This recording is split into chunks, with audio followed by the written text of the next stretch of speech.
सम्मान। मनुष्य के जीवन में सम्मान का बहुत ही अधिक महत्व है।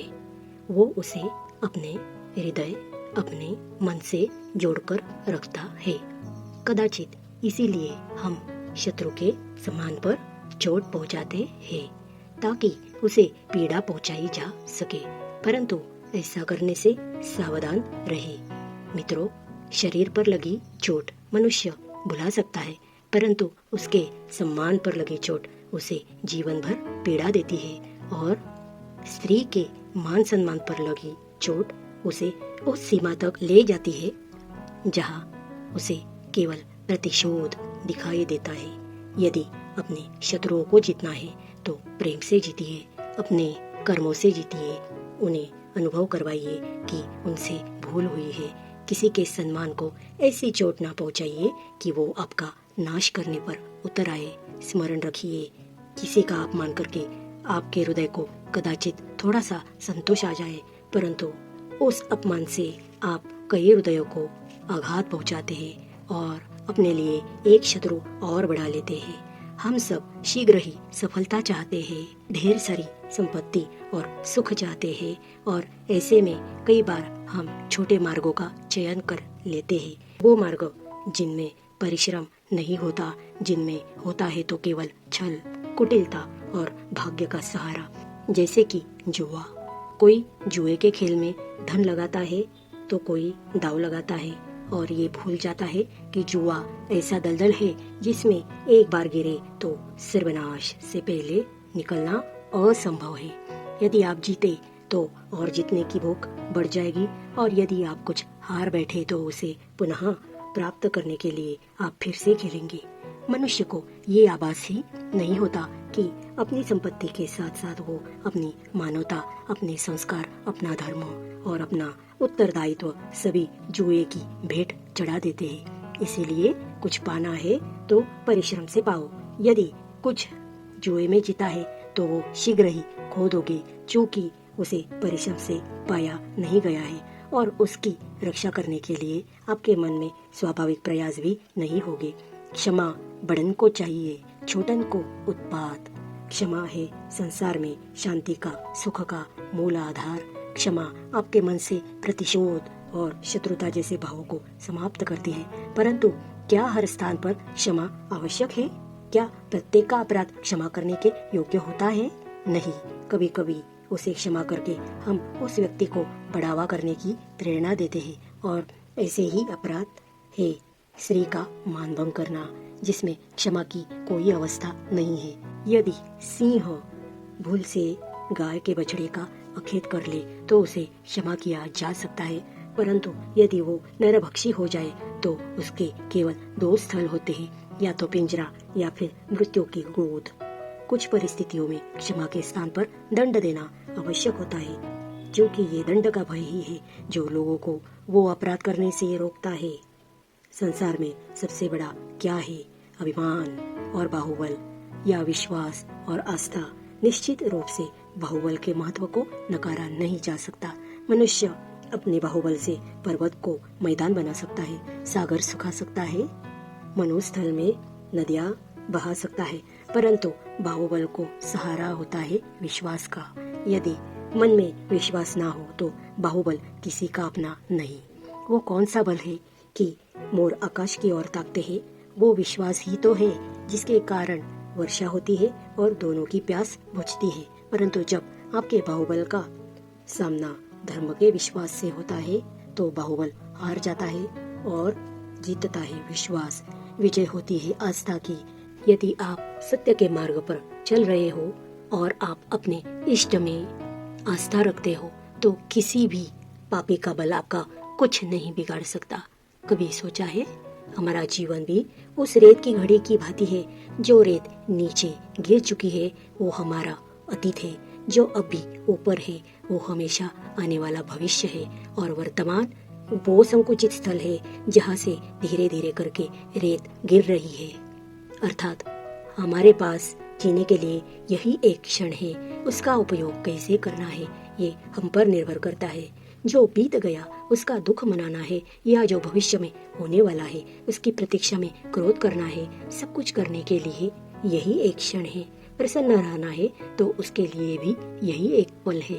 प्रतीक्षा करते रहोगे तो ये पल भी भूतकाल में बदल जाएगा। इसीलिए आनंद के लिए, परोपकार के लिए प्रतीक्षा ना कीजिए। आपके पास जो पल है उसका भरपूर सदुपयोग कीजिए, क्योंकि इस घड़ी को पलटकर आप समय अवश्य गिन सकते हैं, परंतु अपना बीता हुआ समय आप वापस नहीं लौटा पाएंगे। मनुष्य के जीवन में संतान का बहुत महत्व है। उस संतान के लिए वो कितने कष्ट सहते हैं, उसे पालता है, पोसता है, और यदि वही संतान संताप का कारण बन जाए तो क्या हो सकता है? क्या वो उसका दोष है? अधिकतर ये दोष हमारे लालन पालन का होता है। बचपन में बालक के हठ को मानकर हमें आनंद की अनुभूति अवश्य होती है, परंतु धीरे धीरे अपने बालक के हठ को मानकर उसके हठ के दास हो जाते हैं। एक हट्टी, उद्यम और असंस्कारी संतान सूखे वृक्ष की तरह होती है कि यदि उसमें आग लग जाए तो सारे वन को आग लगा देती है। और स्मरण रखिए कि जब उसमें अग्नि लगती है तो सबसे पहले वह उनके घर को ही भस्म कर देती है। इसीलिए जब आवश्यकता हो तो अपनी संतान के हठ का विरोध करे, उसे रोके, क्योंकि यदि समय रहते ऐसा न किया गया तो भविष्य में इस समस्या के परिणाम गंभीर हो सकते हैं। नियम, प्रतिज्ञा, वचन, ये सब मनुष्य ने समाज को सही दिशा में रखने के लिए बनाए हैं। वो मनुष्य ही क्या जिसके जीवन में नियम ना हो, जिनका वो पालन ना करे, परंतु समय के साथ चलने के लिए नियमों को बदलना भी आवश्यक होता है, क्योंकि आज का समय ही तो है जो बीत जाने के पश्चात इतिहास बन जाएगा। यदि आवश्यकता पड़ने पर नियम और प्रतिज्ञा भंग ना की जाए, समय की मांग के अनुरूप अपनी प्रतिक्रिया ना बदली जाए तो इतिहास हमें कभी क्षमा नहीं करेगा। आवश्यकता पड़ने पर आपकी तोड़ी हुई एक प्रतिज्ञा, एक बंधन कभी कभी पूरे मानव इतिहास को बड़े विनाश से बचा सकता है। इसीलिए नियम, प्रतिज्ञा, वचन कुछ नहीं, कुछ है तो केवल समय, जिसके अनुरूप चलने वाला ही सफल हो सकता है। कभी किसी पक्षी को घोंसले की नींव बनाते देखा है आपने? अथक परिश्रम करने के बाद तिनका तिनका बिटोरकर वो पक्षी अपना घोंसला बनाता है, अपनी संतान के लिए एक सुरक्षित घर बनाता है, और फिर कहीं से तेज आंधी आती है, भारी वर्षा होती है और उसका घोंसला तिनका तिनका करके बिखर जाता है। फिर वो पक्षी क्या करता है? वो रोता है ना, वो रोता है ना ही विलाप करता है। वो बिना विलंब करते फिर से अपना घोंसला बनाता है, घोंसला बनाना प्रारंभ कर देता है और सफलता पाता है। फिर हम क्यों छोटी छोटी असफलताओं से भयभीत होकर परिश्रम करना छोड़ देते हैं?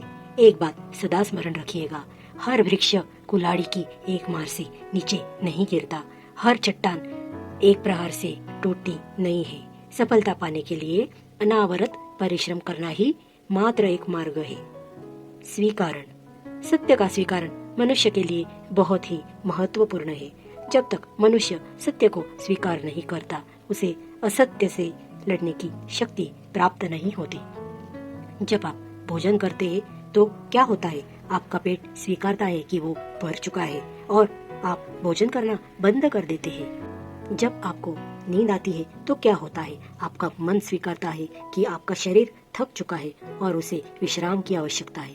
उसी प्रकार जब आपको किसी व्यसन को रोकना है तो आपको स्वीकारना पड़ता है कि बहुत हो चुका, चाहे वो लालच हो या मदिरापान। उस व्यसन का त्यागना तभी प्रारंभ होता है जब आप ये स्वीकार कर लेते हैं कि आप उस व्यसन से मुक्त हो गए हो। संसार का सबसे बड़ा पाप क्या है? असत्य बोलना, हत्या कर देना, चोरी करना या किसी का अपमान करना। संसार का सबसे बड़ा पाप यह है कि किसी निर्बल को सताना, और संसार का सबसे बड़ा दंड भी उस निर्बल के मुख से निकली हाय है। आप चाहे कितने भी शक्तिशाली क्यों ना हो, यदि आपने किसी निर्दोष, किसी निर्बल को सताया तो उसके मन से निकली हाय और उसका श्राप आपके जीवन को भस्म कर सकता है।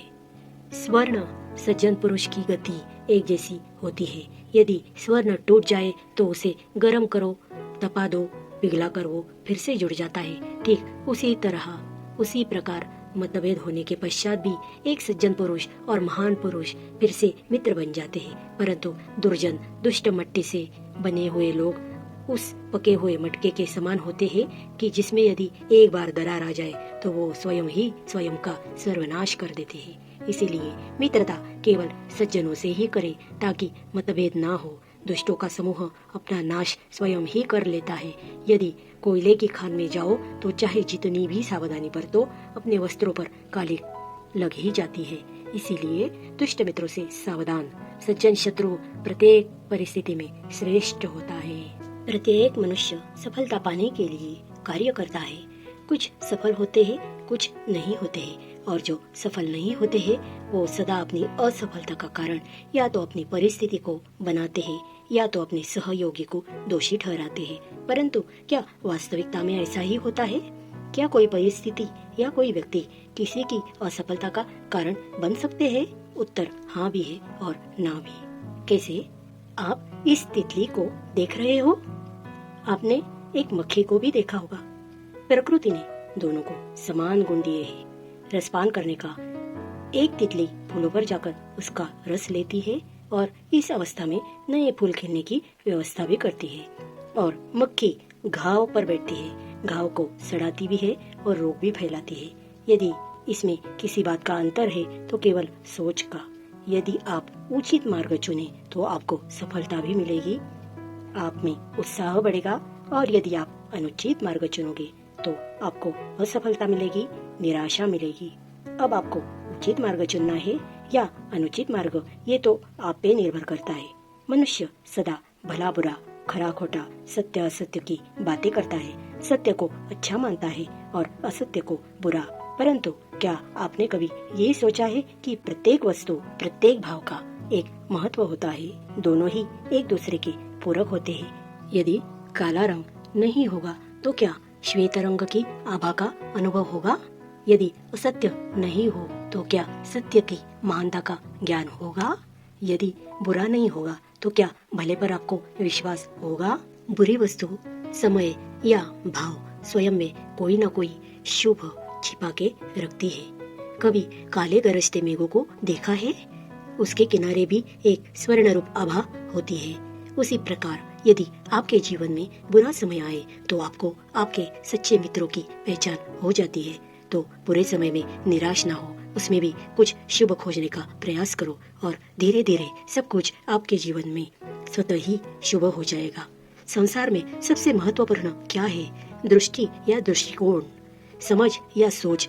सामान्यतः मनुष्य की दृष्टि और सोच में अधिकतर वो वस्तु, वो घटनाएं, वो भाव श्रेष्ठ है जो हमें आनंद दे, और जो हमें आनंद नहीं देते उन्हें हम दुखदायी मान लेते हैं। परंतु दृष्टिकोण और सोच को यदि एक भिन्न कोण से देखें तो परिस्थितियां भिन्न सिद्ध हो सकती है। जिस प्रकार भीषण गर्मी हमें सुहाती नहीं, परंतु वही गर्मी सागर और नदियों के जल को वाष्पित करती है और हमें मनोरम वर्षा का आनंद देती है, उसी प्रकार भीषण परिश्रम के बाद हमें सफलता मिलती है। प्रतीक्षा के पश्चात हमें हमारा लक्ष्य मिलता है। सदा स्मरण रखिएगा कि दुख और पीड़ा से भागे नहीं, क्योंकि यही भविष्य में आने वाले सुख का मूल है। जब भी आपने यात्रा की हो तो अवश्य अपने मार्ग के आसपास कुछ रिक्त स्थान देखे हो, कुछ खेत देखे हो, कोई न कोई भूमि का टुकड़ा अवश्य देखा होगा।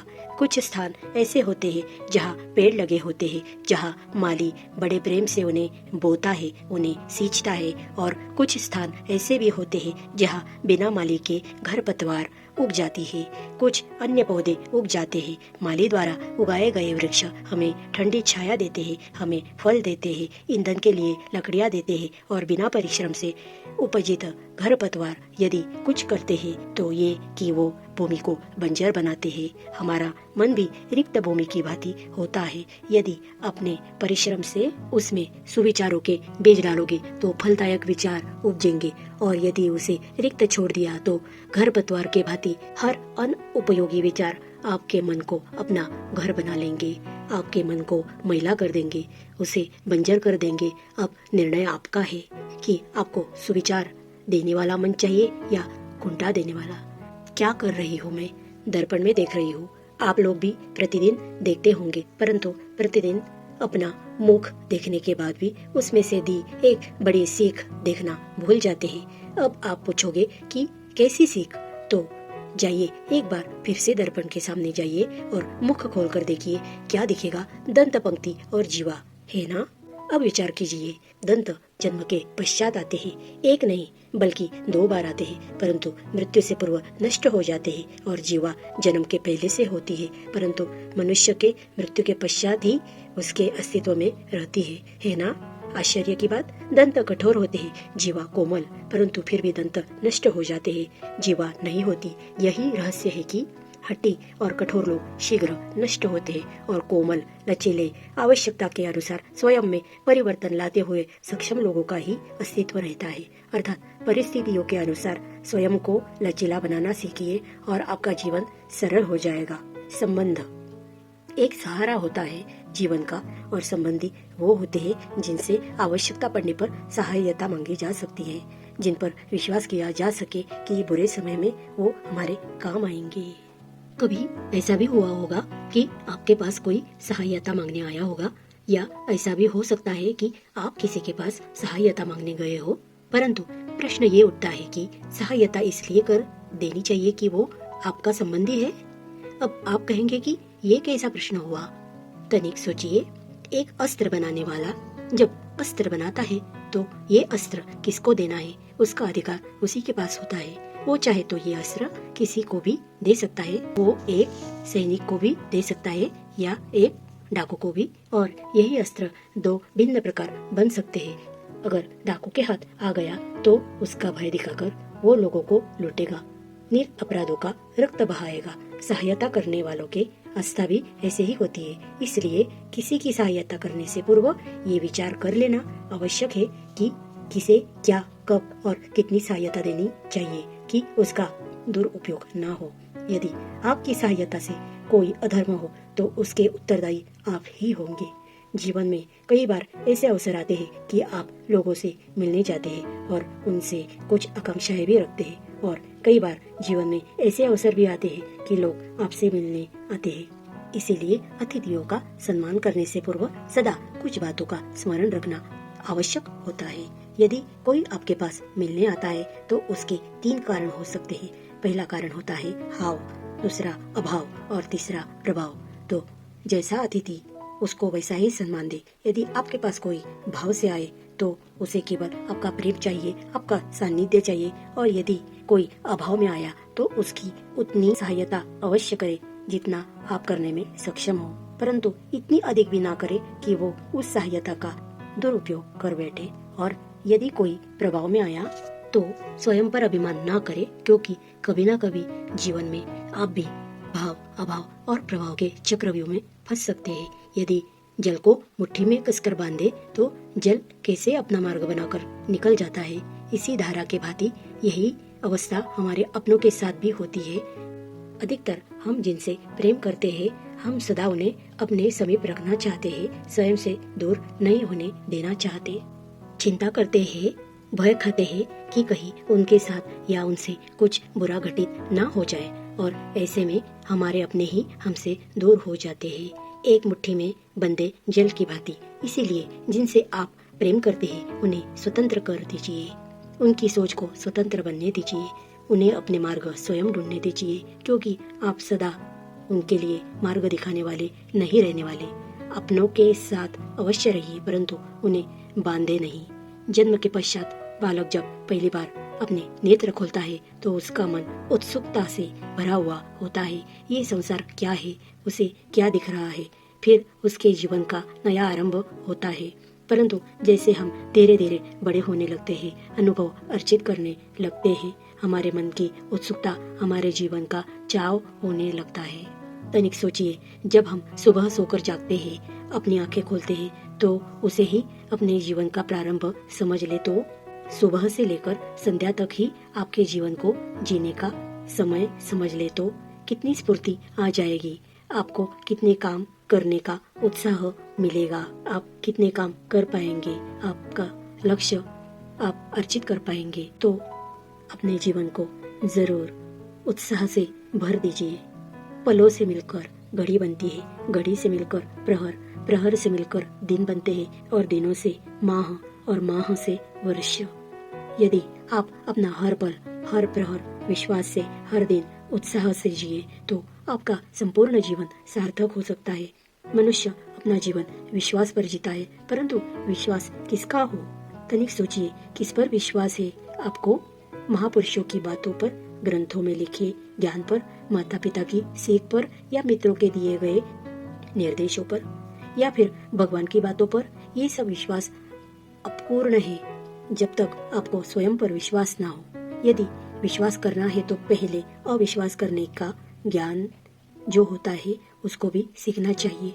आप किसी की बातों पर विश्वास ना करें, आप अपने मन से पूछें, अपनी अंतरात्मा से प्रश्न करें और जो उत्तर मिलेगा वही सबसे उचित होगा। जब आप अपने मन अर्थात अपनी अंतरात्मा पर विश्वास करना सीख जाएंगे तो नीति, ज्ञान सब अपने भीतर से स्वतः उमड़ेगा। और यदि आप स्वयं पर ही विश्वास ना कर पाए तो धर्म ग्रंथों में लिखे श्लोक, महापुरुषों की वाणी, माता पिता की सीख या मित्रों का निर्देश कोई भी लाभ नहीं दे पाएगा। एक पिता होने के नाते आप अपने संतान के लिए क्या नहीं करते हैं? उसके लिए बहुत सारी सुविधाएं जुटाते हैं, बहुत ज्यादा धन कमाते हैं, पर सिर्फ यही उचित नहीं। पंछी भी संतान को जन्म देता है, उन्हें पालन पोषण से उड़ाना सिखाता है और भोजन का प्रबंध करना भी सिखाता है, परंतु उनके बड़े हो जाने के बाद उनके लिए अलग से घोंसला नहीं बनाता। क्योंकि अगर पंछी ने संतान को सब कुछ करके दे दिया तो संतान क्या करेगी? वो अपनी संतान को तब तक भोजन कराता है जब तक उसकी संतान स्वयं भोजन का प्रबंध करने में सक्षम नहीं हो जाती, और उसका लाभ यह मिलता है कि उसी के भांति उसकी संतान आत्मनिर्भर बनती है। इसीलिए अपनी संतानों को उतनी ही सुविधाएं दे दीजिए जितनी आवश्यक है। मोह को त्यागे, आपका उनसे मोह उन्हें कभी आत्मनिर्भर नहीं बनने देगा। अपनी संतान को कर्म करना सिखाइए। यदि आपकी संतान कर्म करना सीख गई तो वो धन स्वयं कमा लेंगे, और यदि वो आलसी अकर्मण्य बन बैठे तो आपके संचित धन का भी नाश कर देंगे। संसार में सबसे बड़ा संबंध कौन सा है? अब आप पूछोगे कि ये कैसा प्रश्न हुआ? इसका उत्तर तो बड़ा सरल है, यही ना? परंतु इस प्रश्न के भी कई उत्तर है। कोई कहेगा माता और पुत्र का संबंध, तो कोई कहेगा पिता और पुत्री का संबंध, तो कोई पति पत्नी का, तो कोई भक्त और भगवान का संबंध कहेगा। परंतु तनिक गहराई से देखोगे तो पाओगे कि ये सारे संबंध या तो जन्म से जुड़े होते हैं, या समाज में बना दिए जाते हैं, या फिर किसी आकांक्षा के चलते बनते हैं। वो सबसे बड़ा संबंध कौन सा होता है? उलझ गए ना? सबसे बड़ा संबंध होता है मित्रता का, जो कि मित्र हम स्वयं चुनते हैं, जिसमें ना कोई आकांक्षा होती है, ना ही कोई स्वार्थ छिपा होता है। यदि कुछ होता है तो केवल साथ का आनंद। अपने बीते दिनों को स्मरण कीजिए। जब आप घर से बाहर निकलते होंगे तो सबसे पहले किसका स्मरण होता था? अर्थात मित्र का। परंतु जैसे जैसे मनुष्य बड़ा होता जाता है, सफल होता जाता है, मित्र छूटते चले जाते हैं, और फिर वो अपनी आय, अपने जीवन का स्तर देखकर उसके अनुसार मित्रता करने लगता है। पर फिर भी मित्रता ही सबसे महान संबंध है। इस विचार के साथ और ऐसे अनेक अच्छे विचारों के साथ आप मेरे साथ हमेशा जुड़े रहो। जय श्री कृष्णा। राधे राधे।